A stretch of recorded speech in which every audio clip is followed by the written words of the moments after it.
Welcome sa DRS 2.0. Fresh at nagbabagang happenings bang hanap mo? Mga padabarkads man yan o mga trending topics? Pwes, sagutin natin yan.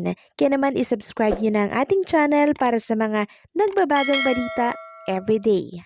Welcome back again sa ating YouTube channel mga kadabarkads, and for today's video, ang pag-uusapan natin ay tungkol sa mga importanteng kaganapan sa loob at sa labas ng Itbulaga. So kanina nakasama natin ang Binibining Nueva, Isiha Likab, and syempre ang other candidates dito po sa programang Itbulaga. At bago pa man magsimulang programang Itbulaga, kanina nag-anunsyo na po itong isa sa mga Binibining Nueva, Isiha, na kung saan ay mapapanood nga po sila sa programang Itbulaga, at kalakip nga nito ang mga picture nila na makikita dito na nakapila po sila sa pagpasok sa studio ng Itbulaga. Samantalang ngayong araw po ng Webes, wala daw po munang sugod mall mga kapatid. Sugod bahay mga kapatid muna sila.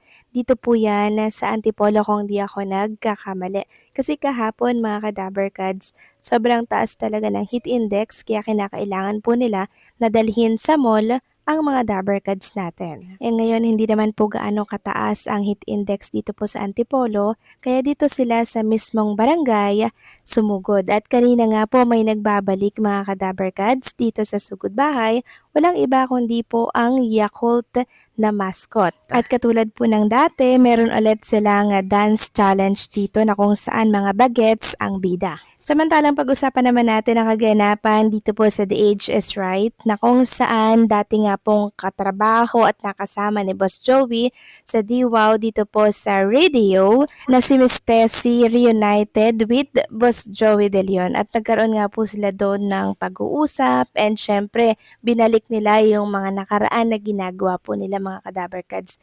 So nakakatuwa lang dahil muli po silang nagkita. Sabi nga ng mga dabarkads natin, kasabayan ni na Boss Joey De Leon, si Ike Lozada, nung late 60s till early 70s sa DWOW, AM station po ng ABS-CBN noon. Bago mag-martial law, iniwan daw ni Boss Joey De Leon ang kapwa niya DJ noon para buuin ang TBJ. Ayon sa kanila, yung DWOW radio daw po ang unang FM na nagpatugtog ng OPM, kasi noon kapag FM daw, halos foreign daw yung song. Kaya naman lubos ang pasasalamat at kasiyahan po ng mga dabarkads natin at mga televiewers na nakakilala po kay Miss Tessie, na kung saan ay sinubaybayan din po pala nila mga kadabarkads.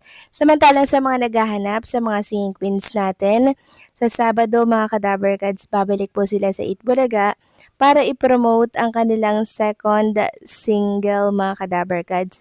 Kaya sa mga nakakamiss po sa kanila, wag po ninyong kakaligtaan ng episode sa Sabado dahil magkakasama at buo ang mga singing queens sa araw na yan.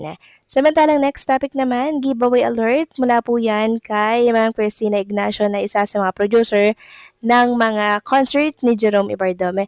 Sabi niya, "Hey everyone, we've got something special lined up for you at our May 1 concert.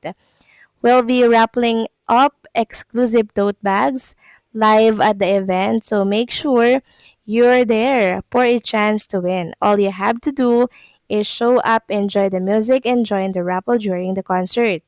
Don't miss out. You might just go home with one of our limited edition tote bags." So sana po yung mga naka-avail ng ticket for May 1, kayo po ay isa sa manalo ng isang tote bag mula po yan sa producer ng concert ni Jerome Ibardome. Samantalang sa mga nag-aalala naman po kay Wally Viola mga kadabarkads, nagpapagaling na po siya at huwag kayong mag-alala dahil nagte-therapy na lamang ngayon si Wally Viola para nang sa ganon ay maayos po siyang makakilos at makalakad, at sana ay mapabilis din po ang kanyang pagaling nang sa ganon ay makasama natin siya ng maaga dito po sa Itbulaga. So meron mga nagsasabi mga kadabarkads na bakit daw po naka-wheelchair si Wally Viola.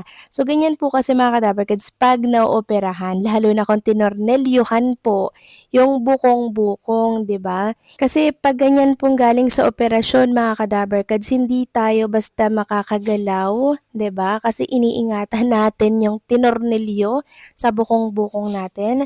Kaya para po mas maingatan, kinakailangan talaga ng wheelchair or saklay, ganyan po mga kadabarkads. Kaya praying for speedy recovery for Wally Viola.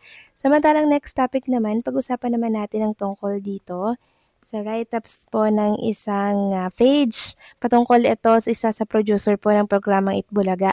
Sabi dito, kapamilya napahiya daw po sa TV5 ngayong naglabas ito ng mga bagong programa sa primetime. Napahiya daw ang ABS-CBN sa TV5 matapos maglabas ang kapatid network ng mga bagong dekalibreng programa sa primetime kamakailan. Dahil hanggang ngayon ay umaasa pa silang makakabalik sa TV5. Ngunit desidido na talagang mag-produce ng sariling programa ang kapatid network at tumuklas ng bagong mga talento sa pamamagitan ng Starworks na pamumunuan ni Johnny Manahan or Mr. M. Ngunit datapwat na dapat isipin din na bago makabalik sa TV5 ay kung may kakayahan nga bang bayaran on time talaga, lalo na at naisiwalat ng Lopez Inc. ang maluhang problemang pinansyal ng ABS-CBN at mga anomalya umano nito. At yan ang tanging dahilan kung bakit nilaglag na ng TV5 ang ABS-CBN. Kaya hindi totoo ang ABS-CBN pa ang tumatanggi sa alok ng TV5 dahil mas kailangan ng ABS ang TV5 lalo na naghihingalo rin ang kanilang ratings simula papaalisin sila ng TV5 noong January 2026. So sana magkaayos pa rin mga kadabarkads, no? I mean, hindi naman sila magkaaway pero sana muling makabalik ang ABS-CBN sa TV5 kasi kawawa naman po yung mga empleyado ng ABS-CBN, 'di ba? Kung di po kumita yung kanilang network. And kung both magbe-benefit naman ang isa't isang network, why not pagbigyan, 'di ba, ng TV5? Wala namang masama doon kasi alam naman natin na quality talaga ang magagawa pong palabas ng ABS-CBN. Samantalang next topic naman, pag-usapan naman natin ang tungkol dito sa isang soto na kung saan ay naaksidente po. Natumba po siya mga kadabarkads gawa po ng pagbabasketball po niya. So ito po ay anak ata ni Gian Soto. So bali apo siya ni Tito Soto. Kaya agad pong pinakonsulta sa doktor ito mga kadabarkads at thanks God daw, wala naman daw pong fracture na nangyari. Sabi nga dito, praise God, there's no fracture and it's his last day of the therapy. At pinakita nga po ni Joy Soto sa isang video ang pagkakatumba po ng anak nitong si Gianna Soto. And mabuti na lamang po at wala naman pong malalang nangyari at last day na po ng kanyang therapy kahapon. So ang aksidente talaga mga kadabarkads, hindi natin yan masasabi or malalaman kung kailan, kaya dapat doble ingat mga kadabarkads. Okay? So paano hanggang dito na lamang po ang update natin at maraming salamat po sa patuloy na pagsuporta.